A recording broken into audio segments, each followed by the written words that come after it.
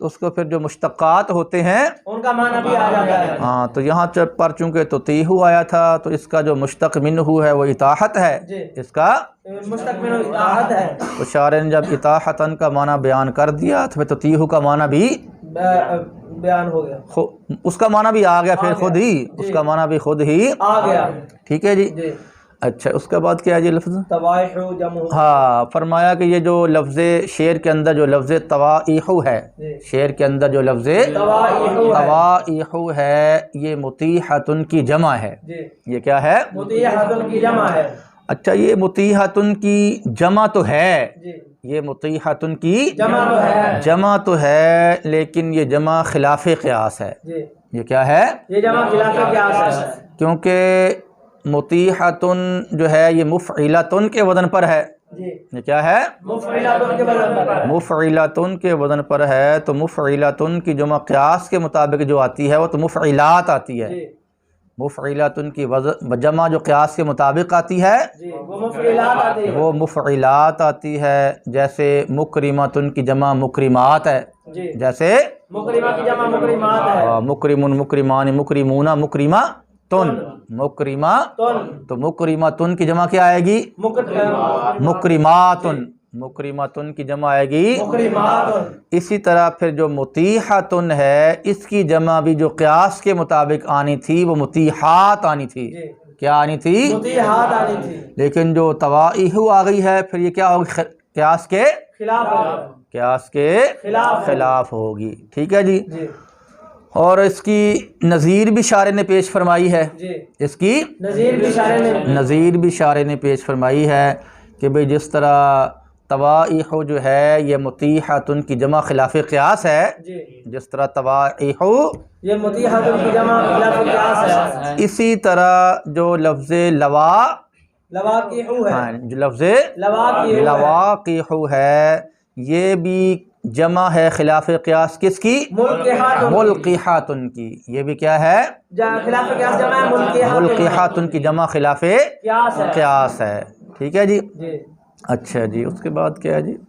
ومما يتعلق بالمقتضى، ہاں شعر کے اندر جو لفظ مما آیا تھا، شعر کے اندر جو لفظ مما آیا تھا۔ مما آیا تھا تو شارح علیہ الرحمہ نے بتا دیا، چونکہ یہ مما جار مجرور ہے نا جی، جی یہ مما کیا ہے؟ جار مجرور ہے۔ جار مجرور ہے، تو جار مجرور کا ظاہر بات ہے جب جار مجرور عبارت کے اندر آتے ہیں تو یہ کسی نہ کسی کے متعلق ہوتے ہیں، جی یہ جار مجرور کسی نہ کسی کے متعلق ہوتے ہیں، اور کوئی نہ کوئی ان کا متعلق ہوتا ہے، یہ متعلق ہوتے ہیں اور ان کا کوئی نہ کوئی متعلق ہوتا ہے۔ تو بتا دیا کہ یہ جو مما جار مجرور ہے یہ کس کے متعلق ہیں؟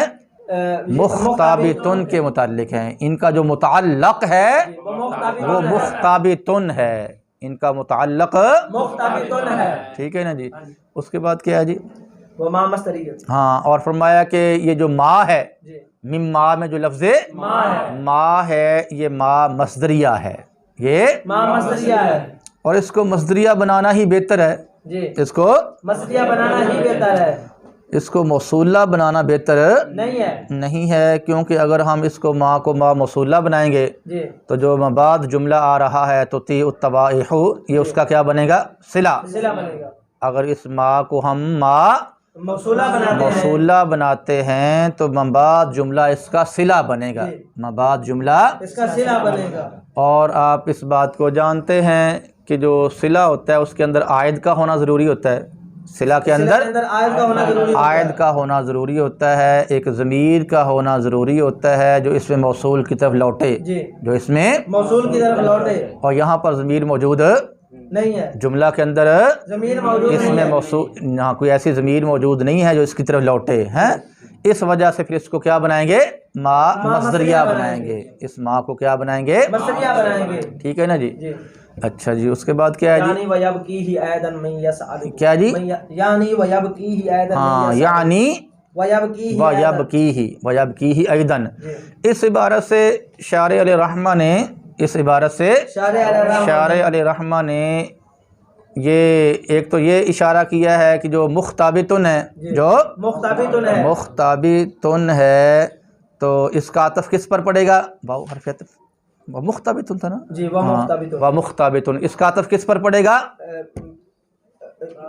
دارعن پر۔ کیا پڑے گا اس کا عطف؟ تو جس طرح پھر دارعن جو ہے یہ فعل محذوف کا کیا ہے؟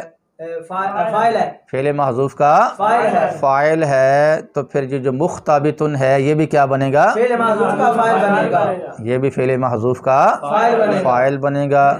تو اب عبارت کا مطلب یہ بن جائے گا، عبارت کا مطلب یہ بن جائے گا کہ جس طرح جھگڑے کے وقت عاجز آنے والا شخص، جھگڑے کے وقت شخص جو ہے وہ یزید کو روئے، جھگڑے کے وقت عاجز آنے والا شخص یزید کو روئے، اسی طرح وہ شخص جو بغیر وسیلہ کے اس وجہ سے سوال کرنے والا ہے کہ حوادثات زمانہ نے اس کو بھی ہلاک کر دیا ہے، حوادثات زمانہ نے اس کے مال کو بھی ہلاک کر دیا ہے، حوادثات زمانہ نے اور مال کمانے کے جو ذرائع ہیں ان کو بھی کیا کر دیا ہے؟ نہ اس کا مال رہا اور نہ ہی مال کمانے کے ذرائع رہے۔ تو حوادثات زمانہ نے جس شخص کے مال کو بھی ہلاک کر دیا اور مال کمانے کے ذرائع کو بھی ہلاک کر دیا ہے، وہ شخص بھی اس کو روئے، وہ شخص بھی اس کو روئے، ہاں، کیونکہ جس طرح یزید جو تھا وہ جھگڑے کے وقت عاجز آنے والے شخص کی جو امداد کرتا تھا، اس کی مدد کرتا تھا، اسی طرح جو بغیر وسیلہ کے سوال کرنے والا جو شخص ہے ان کو بھی یزید عطا کیا کرتا تھا، ان کو بھی یزید عطا کیا کرتا تھا۔ تو جس طرح پھر وہ اپنا عاجز شخص روئے گا، عاجز شخص روئے گا، اسی طرح بغیر وسیلہ کے سوال کرنے والا شخص بھی اس کو کیا کرے؟ روئے، بغیر وسیلہ کے سوال کرنے والا شخص اس کو روئے، ٹھیک ہے نا جی؟ اب آپ یہاں پر دیکھ سکتے ہو کہ شارح علیہ رحمہ نے جو ہے وہ مالہ بھی فرمایا ہے، کیا ہے؟ مالہ بھی فرمایا، مالہ اور وما یتوسل، ہاں، اس عبارت سے شارح علیہ رحمہ نے اس بات کی طرف اشارہ کر دیا ہے، اس عبارت سے کہ شعر کے اندر جو لفظ تطیح فعل ہے، شعر کے اندر ہاں جو لفظ تطیح جو ہے وہ فعل ہے، اس کا جو مفعول ہے وہ محذوف ہے، اس کا مفعول محذوف ہے، اور وہ مفعول کیا ہے؟ مالہ وما، ٹھیک ہے؟ تو حوادثات زمانہ نے ہلاک تو کر دیا ہے، حوادثات زمانہ نے ہلاک تو کر دیا ہے، لیکن کس کو ہلاک کیا ہے؟ مالہ، اس سے کیا کر دیا؟ اس کے مال کو بھی ہلاک کر دیا، اور مال کمانے کے جو ذرائع تھے اس کو بھی کیا کر دیا ہے؟ ہلاک کر دیا ہے، ٹھیک ہے جی؟ یہ تو آخری جو مصرع تھا شعر کا جو آخری مصرع تھا، اس کے جو کلمات تھے اس کی بھی کیا شارح نے وضاحت فرما دی، اور اس کا جو معنی تھا وہ بھی بیان فرما دیا، کلمات کی بھی وضاحت کر دی اور ان کا اور اس شعر کا جو معنی تھا وہ بھی بیان فرما دیا۔ اس کے بعد ماتن علیہ رحمہ نے فرمایا تھا وجوباً، ماتن نے کیا فرمایا تھا؟ وجوباً۔ تو بھائی ماتن کا قول یہ جو وجوباً ہے اس کا عطف ہے جوازن پر، ماتن کا قول جو وجوباً ہے اس کا عطف ہے جوازن پر، اس کا عطف جوازن پر ہے، تو اس عبارت سے ماتن علیہ رحمہ نے، اس عبارت سے ماتن علیہ رحمہ جو ہیں وہ اس بات کو بیان فرما رہے ہیں کہ بھئی جس طرح قرینہ کے قائم ہونے کے وقت، جس طرح کبھی فعل کو جو ہے وہ جوازی طور پر حذف کر دیا جاتا ہے، اسی طرح قرینہ کے قائم ہونے کے وقت کبھی وجوبی طور پر بھی فعل کو حذف کر دیا جاتا ہے، اسی طرح قرینہ کے قائم ہونے کے وقت کبھی وجوبی طور پر بھی فعل کو حذف کر دیا جاتا ہے۔ اچھا جی، وجوبی طور پر فعل کو جو حذف کیا جاتا ہے اس کی مثال دی ہے مصنف نے، جی اس کی مثال دیا مصنف نے۔ مصنف علیہ رحمہ نے اس کی مثال دی ہے، فرمایا کہ وَإِنْ أَحَدٌ مِّنَ الْمُشْرِكِينَ اسْتَجَارَكَ وَإِنْ بھی جو ترکیب بھی وَإِنْ أَحَدٌ مِّنَ الْمُشْرِكِينَ اسْتَجَارَكَ کی طرح ہوگی، جو ترکیب بھی وَإِنْ أَحَدٌ مِّنَ الْمُشْرِكِينَ اسْتَجَارَكَ کی طرح ہوگی، اس ترکیب کے اندر فعل کے اپنا فاعل کے فعل کو، اس ترکیب کے اندر فاعل کے فعل کو حذف کرنا جو ہے وہ واجب ہوگا۔ جو ترکیب بھی وَإِنْ أَحَدٌ المشرکین استجارہ کی طرح ہوگی، وہاں پر فاعل کے فعل کو حذف کرنا، وہاں پر فاعل کے فعل کو حذف کرنا واجب ہوگا۔ اب بھئی اس جیسی ترکیب سے کیا مراد ہے جی؟ اس جیسی ترکیب سے کیا مراد ہے؟ اس جیسی ترکیب سے مراد جو ہے وہ یہ ہے کہ ہر وہ جگہ کہ جہاں پر فعل کو جو ہے وہ حذف کیا گیا ہو، جہاں پر فعل کو حذف کیا گیا ہو اور فعل کے حذف کی وجہ سے ابہام پیدا ہو گیا ہو، فعل کے حذف کی وجہ سے ابہام پیدا ہو گیا ہو، تو اس حذف کی وجہ سے جو ابہام پیدا ہوا ہے، اس حذف کی وجہ سے جو ابہام پیدا ہوا ہے، اس ابہام کو دور کرنے کے لیے اس کی آگے تفسیر بھی کر دی گئی ہو، اس ابہام کو دور کرنے کے لیے آگے اس کی تفسیر بھی کر دی گئی ہو۔ یہ ہر وہ جگہ جہاں پر فعل کو کیا کیا گیا ہو، حذف کیا گیا ہو، اور فعل کو حذف کرنے کی وجہ سے وہاں ابہام پیدا ہو گیا ہو، وہاں تو اس ابہام کو دور کرنے کے لیے اس کی آگے کیا کر دی گئی ہو، تفسیر کر دی گئی ہو، اس کی آگے تفسیر کر دی گئی ہو۔ تو جو ایسی جگہ ہوگی، جو ایسا مقام ہوگا کہ جہاں پر فعل کو حذف کیا گیا ہو اور فعل کے حذف کرنے کی وجہ سے ابہام پیدا ہو گیا ہو، اور اس ابہام کو دور کرنے کے لیے اس کی آگے تفسیر کر دی گئی ہو، تو ایسی جگہ پر فعل کو حذف کرنا کیا ہوگا، واجب ہوگا۔ ایسی جگہ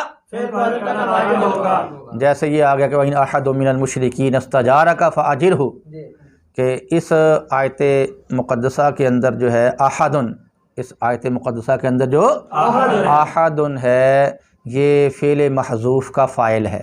یہ کیا ہے؟ فعل محذوف کا فاعل ہے، اور وہ جو فعل یہاں پر محذوف ہے وہ ہے استجارکا۔ وہ کیا ہے؟ استجارہ۔ یہ آیت مقدسہ اصل عبارت اس کی یوں بنتی ہے وَإِنِ اسْتَجَارَكَ أَحَدٌ مِّنَ الْمُشْرِكِينَ اسْتَجَارَكَ وَإِنِ اسْتَجَارَكَ أَحَدٌ مِّنَ الْمُشْرِكِينَ اسْتَجَارَكَ، ٹھیک ہے، تو یہاں پر جو احدن ہے اس کا یہ فاعل ہے اور اس کا فعل کیا ہے؟ محذوف ہے، اور وہ کیا ہے؟ استجارہ کا ہے، استجارکا ہے۔ کیا ہے؟ استجارہ کا ہے، تو اس فعل کو جو ہے وہ حذف کیا گیا، اس فعل کو حذف کیا گیا، حذف کیا گیا، تو اس حذف کی وجہ سے کیا پیدا ہو گیا؟ ابہام۔ حذف کی وجہ سے ابہام پیدا ہو گیا، ابہام پیدا ہوا، پھر اس ابہام کو دور کرنے کے لیے جو استجارہ کا دوسرا ہے وہ لایا گیا، جو دوسرا استجارہ، ٹھیک ہے۔ تو یہاں پر جو ہے یہ دونوں باتیں جو ہیں موجود ہو گئیں کہ ہم نے کہا تھا کہ ہر وہ جگہ کہ جہاں پر فعل کو حذف کیا گیا ہو اور حذف کی وجہ سے ابہام پیدا ہوا ہو اور اس ابہام کو دور کرنے کے لیے اس کی کیا کی ہو، آگے تفسیر کی گئی ہو، تو وہاں فعل کو حذف کرنا کیا ہوگا، واجب ہوگا۔ تو یہ آیت مقدسہ کے اندر بھی ایسا ہی کیا گیا ہے کہ جو استجارہ کا اول ہے اس کو کیا کیا گیا، حذف کیا گیا، اور اس حذف کی وجہ سے ابہام پیدا ہوا، اس حذف کی وجہ سے ابہام پیدا ہوا، تو پھر اس ابہام کو دور کرنے کے لیے کیا کر دی گئی، آگے تفسیر کر دی گئی، آگے تفسیر کر دی گئی، ٹھیک ہے جی۔ یہ تو ہو گیا متن کا خلاصہ۔ کیا ہو گیا؟ متن کا خلاصہ۔ اب ہم دیکھتے ہیں کہ شارح علیہ رحمہ جو ہیں انہوں نے کن کن عبارات کا اضافہ فرمایا ہے، کن کن عبارات کا بتائیں جی، کیا عبارت ہے جی؟ وقد قد يحذف الفعل الرافع للفاعل لقرینۃ دالۃ علی، ہاں، تو اس عبارت سے شارح علیہ رحمہ کی غرض یہ بتانا ہے، اس عبارت سے شارح علیہ رحمہ کی غرض یہ بتانا ہے کہ ماتن کا قول جو وجوباً ہے، ماتن کا قول وجوباً ہے، اس کا عطف جو ہے ماتن کے قول جوازاً پر ہے، اس کا عطف ماتن کے قول جوازاً پر ہے، اور آپ اس بات کو جانتے ہی ہیں بھائی کہ جو عبارت معطوف علیہ سے پہلے ہوتی ہے وہ معطوف سے پہلے بھی ہوتی وہ ہے، معطوف سے پہلے بھی ہوتی ہے، جو عبارت معطوف علیہ سے پہلے ہوتی ہے وہ معطوف سے پہلے بھی ہوتی ہے۔ تو جوازن سے پہلے کیا عبارت تھی؟ قد یحذف الفعل لقیام قرینۃ، قد یحذف الفعل لقیام قرینۃ، لہذا وہی عبارت جو ہے وہ وجوباً سے پہلے بھی آئے گی، وہی عبارت وجوباً سے پہلے بھی آئے گی۔ ہاں عبارت کیسے بن جائے گی؟ قد یحذف الفعل لقیام قرینۃ وجوباً، قد یحذف الفعل لقیام قرینۃ وجوباً، ٹھیک ہے بے، جس طرح قرینہ کے قائم ہونے کے وقت کبھی جوازی طور پر فعل کو حذف کر دیا جاتا ہے قرینہ کے، اسی طرح قرینہ کے قائم ہونے کے وقت کبھی وجوبی طور پر بھی فعل کو حذف کیا جاتا ہے قرینہ کے قائم ہونے کے وقت، کبھی وجوبی طور پر بھی فعل کو حذف کیا جاتا ہے۔ ٹھیک ہے نا بھائی؟ اب ظاہر بات ہے کہ پیچھے جو قد یحذف الفعل فرمایا تھا، قد یحذف الفعل فرمایا تھا، تو وہاں شارح علیہ رحمہ نے یہ بات بتا دی تھی بھی یہاں فعل سے مراد وہ فعل ہے جو فاعل کو رفع دینے والا ہے، جو فاعل کو رفع دینے والا ہے۔ ٹھیک ہے، جی تو وہ وجہ آپ کو پتہ ہے کہ وہ اس عبارت کا کیوں اضافہ کیا تھا، اس عبارت کا، کیوں اضافہ کیا؟ ہاں وہ اس عبارت کا اسی وجہ سے اضافہ کیا تھا بھئی بحث تو چل رہی ہے فاعل کی، جی فاعل کی احوال کی بحث ہو رہی ہے، جی تو مصنف رحمہ اللہ جو ہیں انہوں نے اچانک قد یحذف الفعل شروع کر دیا ہے، جی بحث چل رہی تھی فاعل کی احوال کی اور انہوں نے بحث شروع کر دی فعل کی احوال کی، بحث شروع کر دی فعل کے احوال کی، کیونکہ فعل کو حذف کرنا یہ فعل کا حال ہے نا جی، فعل کو حذف کرنا یہ فعل کا حال ہے۔ تو یہ فعل کا حال ہے، تو بات چل رہی تھی فاعل کے احوال کی، بحث شروع کر دی ہے فعل کے احوال کی، تو یہ خروج عن المبحث ہو گیا، کیا ہو گیا؟ خروج عن المبحث جو کہ جائز نہیں ہے۔ اور اسی طرح یہ بات بھی پیچھے ہوئی تھی کہ بھئی جس طرح فعل کو حذف کیا جاتا ہے قرینہ کے قائم ہونے کے وقت کبھی جی ہیں، اسی طرح جو شبہ فعل ہے اس کو بھی حذف کیا جاتا ہے، اس کو بھی کبھی حذف کیا جاتا ہے، تو خالی فعل کا ذکر کر دیا تو شبہ فعل کا ذکر کیوں نہیں کیا ہے؟ جی تو وہ وہاں پر الرافع جی الرافع عبارت نکال کر الرافع للفاعل نکال کر شارح نے اس کا جواب دے دیا تھا، ٹھیک ہے؟ تو یہاں پر بھی چونکہ وہ فعل قد یحذف الفعل والی عبارت یہاں پر بھی ہے، لہذا وہ قیدیں یہاں پر بھی لگ جائیں گی، وہ والی قیدیں یہاں پر بھی لگ ہاں یہاں پر بھی فعل سے وہی فعل مراد ہے جو فاعل کے لیے رافع ہے، جو فاعل کے لیے رافع ہے، ٹھیک ہے جی؟ اور پھر پیچھے یہ بات بتا دی تھی بھئی یہاں قرینہ سے وہ والا قرینہ مراد ہے جو محذوف کی تعیین پر دلالت کرنے والا ہے، جو معذوف کی تعیین پر دلالت کرنے والا وہ قرینہ مراد نہیں جو معنی کی تعیین پر دلالت کرنے والا ہے، قرینہ دالہ علی تعیین المعنی مراد نہیں بلکہ قرینہ دالہ علی تعیین معذوف مراد ہے، اور ٹھیک ہے، تو وہ عبارت یہاں پر بھی نکال دی انہوں نے، وہ عبارت یہاں پر بھی نکال، اور ٹھیک ہے جی؟ اس کے بعد کیا عبارت ہے؟ حذفاً واجباً، ہاں یہ حذفاً، واجباً، تو بھائی یہاں پر بھی جو ہے وہ سوال ہو رہا تھا، یہاں پر بھی جس طرح پیچھے تو تھا جوازن سے جوازن کو جائز کے معنی میں کیا تھا اور اس سے پہلے جو ہے وہ حذفاً نکالا تھا، اس سے پہلے حذفاً نکالا تھا، تو یہاں پر بھی جو وجوباً ہے اس کو واجب کے معنی میں کیا ہے، وجوباً کو واجب کے معنی میں کیا ہے، اور اس سے پہلے کیا معنی ہے؟ حذفاً معنی ہے، حذفاً معنی ہے، اس سے پہلے حذفاً معنی ہے، حذفاً معنی ہے۔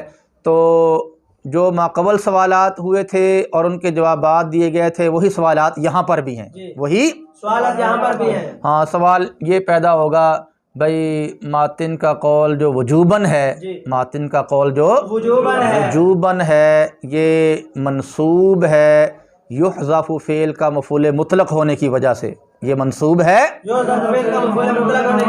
حالانکہ اس کو مفعول مطلق بنانا درست نہیں ہے، کیونکہ مفعول مطلق تو وہ ہوتا ہے جس کے معنی پر ما قبل فعل یوں مشتمل ہوتا ہے جیسے کل اپنے جز پر مشتمل ہو، اور ما قبل فعل جو یحذف ہے یہ وجوباً کے معنی پر مشتمل نہیں ہے، بلکہ یہ تو حذف کے معنی پر مشتمل ہے، یہ وجوباً کے معنی پر مشتمل نہیں ہے، بلکہ یہ حذف کے معنی پر مشتمل ہے، تو جب یہ یحذف حذف کے معنی پر مشتمل ہے وجوب وجوباً کے معنی پر مشتمل نہیں ہے، تو پھر وجوباً کو مفعول مطلق بنانا بھی درست نہیں ہوگا، اس کا جواب دے دیا گیا بھائی یہاں پر جو وجوباً ہے یہ براہ راست اور ڈائریکٹ جو ہے یحذف کا مفعول مطلق نہیں ہے، بلکہ اپنے موصوف محذوف حذفاً کے اعتبار سے کیا ہے، مفعول مطلق اس کا موصوف حذفاً محذوف ہے، اس کا موصوف حذفاً معذوف ہے، اور یہ جو وجوباً ہے اس کی کیا ہے، صفت ہے، تو موصوف صفت مل کر تو یہ مفعول مطلق ہے، جی، موصوف صفت مل کر یہ مفعول مطلق ہے، تو جب بھئی یہ موصوف صفت مل کر مفعول مطلق تو اب اعتراض تو وارد نہیں ہوگا نہیں ہوگا، کیونکہ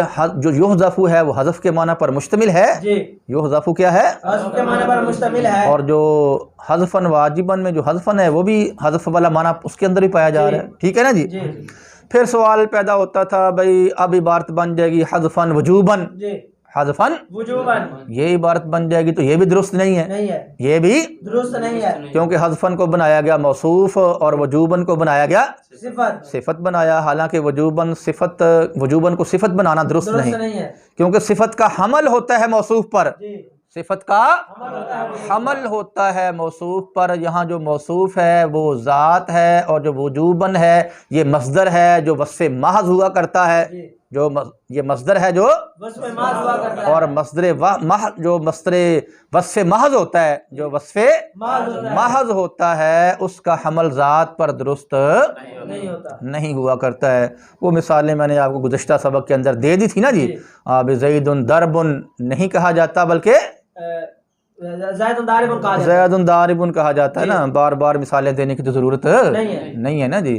تو اس کا جواب شارح علیہ رحمہ نے دے دیا بھائی، جس کا حاصل یہ ہے کہ آپ اس بات کو جانتے ہیں کہ مصدر کبھی مبنی للفاعل ہوتا ہے اور کبھی مبنی مفعول ہوتا ہے، ہاں کبھی مصدر اس میں فاعل کے معنی میں ہوتا ہے اور کبھی مصدر اس میں مبنی للفاعل کا مطلب یہی ہے نا جی، وہ اس میں فاعل کے معنی میں ہوتا ہے، اور مبنی للمفعول کا مطلب ہے کہ وہ اس میں مفعول کے معنی میں ہوتا ہے، اور یہاں پر جو وجوباً ہے یہ اس میں فاعل واجب کے معنی میں ہے، یہاں یہ مصدر فاعل واجب کے معنی میں ہے، اور بھائی جب یہ مصدر وجوباً واجب کے معنی میں ہو گیا تو واجب تو اس میں فاعل کا صیغہ ہے، جی، صفت کا صیغہ ہے، جی، اس میں فاعل کا صیغہ ہے، اور صفت کا صیغہ ہے، اس میں فاعل صفت ہی ہوتی ہے، جی، صیغہ صفت ہی ہوتا ہے، جی، اور جو صیغہ صفت ہوتا ہے وہ ذات مع الوصف پر دلالت کرتا ہے، وہ ذات مع الوصف پر دلالت کرتا ہے، اور ذات مع الوصف کا حمل ذات پر کیا ہوتا ہے، درست ہوتا ہے، لہذا پھر اب حمل کیا ہو جائے گا، درست ہو جائے گا، حمل کیا ہوگا، درست ہو جائے گا،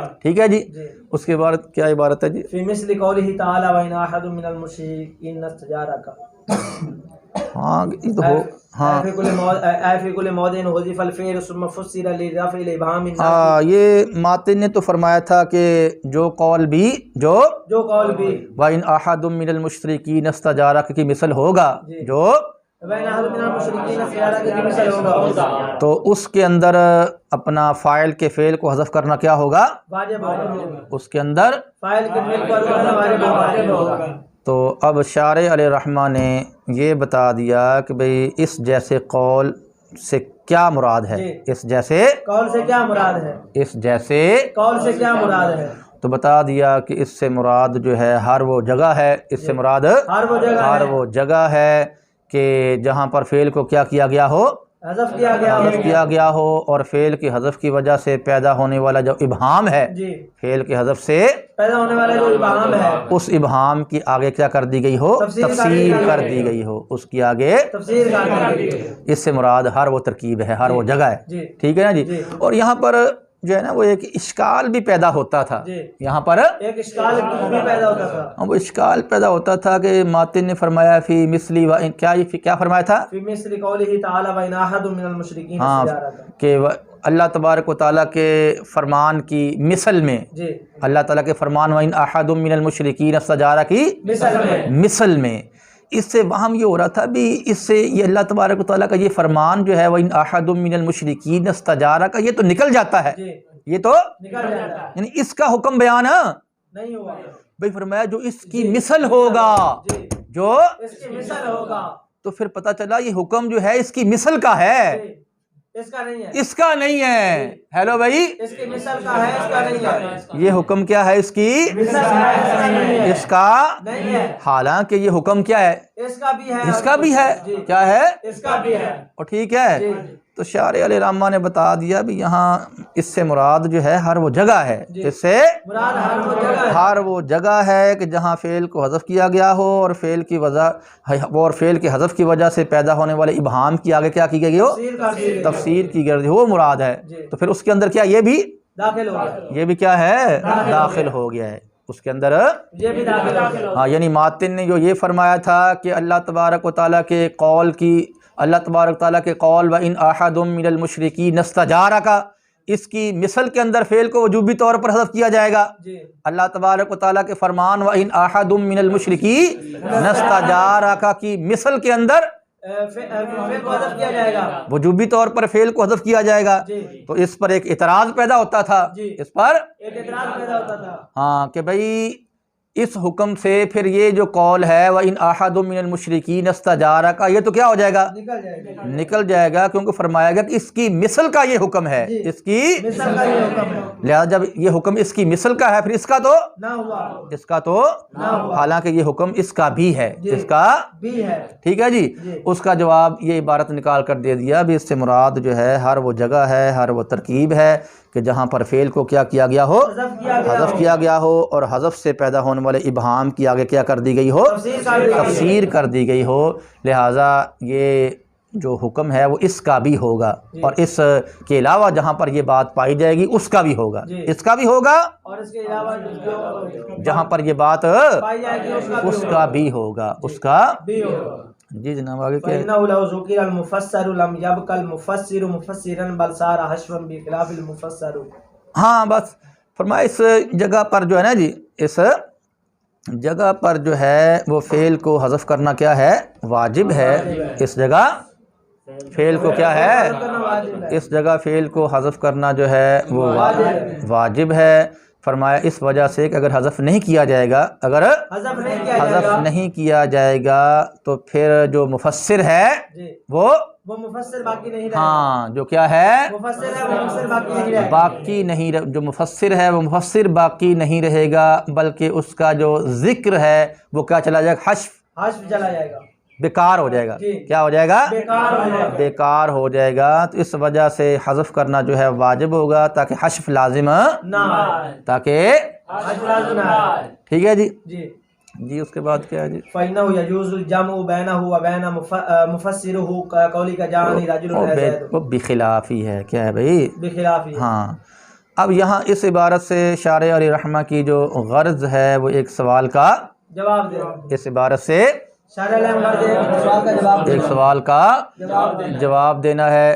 سوال کی تقریر یہ ہے بھئی آپ نے یہ فرمایا ہے کہ اگر یہاں پر جو ہے فعل کو حذف نہیں کیا جائے گا، یہاں پر فعل کو حذف کرنا واجب ہے، اگر فعل کو حذف نہیں کیا جائے گا تو پھر مفسر اور مفسر باقی نہیں رہے گا، جی، پھر مفسر باقی نہیں رہے گا، ہاں، تو یہ یعنی آپ کے کہنے کا مطلب یہ ہو گیا کہ مفسر اور مفسر کا اجتماع جو ہے وہ لازم آئے گا اور وہ جائز نہیں ہے، آپ کے کہنے کا مطلب یہی ہے نا کہ یہاں پر اگر فعل کو حذف نہیں کریں گے تو پھر کیا ہوگا؟ مفسر اور مفسر کا کیا لازم آئے گا؟ اجتماع لازم آئے گا، اجتماع لازم آئے گا، اور وہ جائز نہیں ہے، لہٰذا یہاں پر پھر فعل کو کیا کر دیں گے؟ حذف کر دیں گے، فعل کو کیا کر دیں گے؟ تو آپ کے کہنے کے مطابق مفسر اور مفسر کا اجتماع درست نہیں ہے، جی، آپ کے کہنے کے مطابق مفسر اور مفسر کا اجتماع درست نہیں ہے، تو ہم آپ کو دکھا دیتے ہیں، ہم آپ کو دکھا دیتے ہیں کہ جناب مفسر اور مفسر کیا ہیں؟ جمع ہوئے ہیں، جمع ہوئے ہیں، مفسر اور مفسر جمع ہوئے ہیں، جمع ہوئے ہیں۔ تو جب ہم آپ کو مثال دکھا دیں گے کہ مفسر اور مفسر جمع ہیں، جی، تو پھر جو آیت مقدسہ ہے، جو آیت اس کے اندر بھی اگر کیا ہو جائیں؟ مفسر اور مفسر کیا ہو جائیں؟ جمع ہو جائیں، تو پھر کیا حرج کی بات ہے؟ پھر کیا حرج کی بات ہے؟ کہتے ہیں دیکھ لو بھی آپ کو ہم دکھاتے ہیں، مثال ہے جانی راجل جان رجل ای زید، جانی رجل تو یہاں پر دیکھ لو راجل کیا ہے مفسر ہے جی اور زید کیا ہے اس کی تفسیر وہ مفسر ہے. جی تو یہاں مفسر اور مفسر کیا ہے جمع ہے جمع ہے, یہاں پر مفسر اور مفسر جمع ہے جمع ہے. اور ٹھیک ہے نا جی. تو آپ یہ کہہ رہے ہیں کہ اگر بھئی حذف نہیں کرتے ہیں تو پھر مفسر باقی نہیں رہے گا. کیا ہے مفسر باقی نہیں رہے گا, مفسر اور مفسر کا جو اجتماع ہے وہ درست نہیں ہے نہیں ہے. یہاں پر تو دیکھ لو کیا ہے مفسر اور مفسر کیا ہے جمع ہے, مفسر اور مفسر جمع ہے. اور ٹھیک ہے جی. اس کا جواب دیتے ہوئے فرمایا گیا بھائی مفسر اور مفسر کا جو اجتماع ہے وہ ہر جگہ منع نہیں ہے. جی مفسر اور مفسر کا جو اجتماع ہے ہر جگہ منع نہیں ہے. بھائی مفسر اور مفسر کا اجتماع وہاں پر منع ہے, وہاں پر منع ہے جہاں پر فعل کو حذف کرنے کی وجہ سے ابہام پیدا ہوا ہو اور اس ابہام کو دور کرنے کے لیے اس کی کیا کی گئی ہو, تفسیر کی گئی ہو. فعل کے حذف کی وجہ سے کیا پیدا ہوا ہو, ابہام پیدا ہوا ہو اور اس ابہام کو دور کرنے کے لیے اس کی تفسیر کی گئی ہو, تو وہاں پر مفسر اور مفسر کا اجتماع کیا ہے, منع ہے. وہاں پر مفسر اور مفسر کا اجتماع منع ہے. اور بھائی آپ نے جو مثال دی ہے, آپ نے جو مثال دی ہے وہاں پر جو ابہام پیدا ہوا ہے وہ فعل کے حذف کی وجہ سے پیدا نہیں ہوا, وہاں پر بلکہ وہاں پر جو ابہام ہے وہ تو راجل کے نکرہ ہونے کی وجہ سے ہے.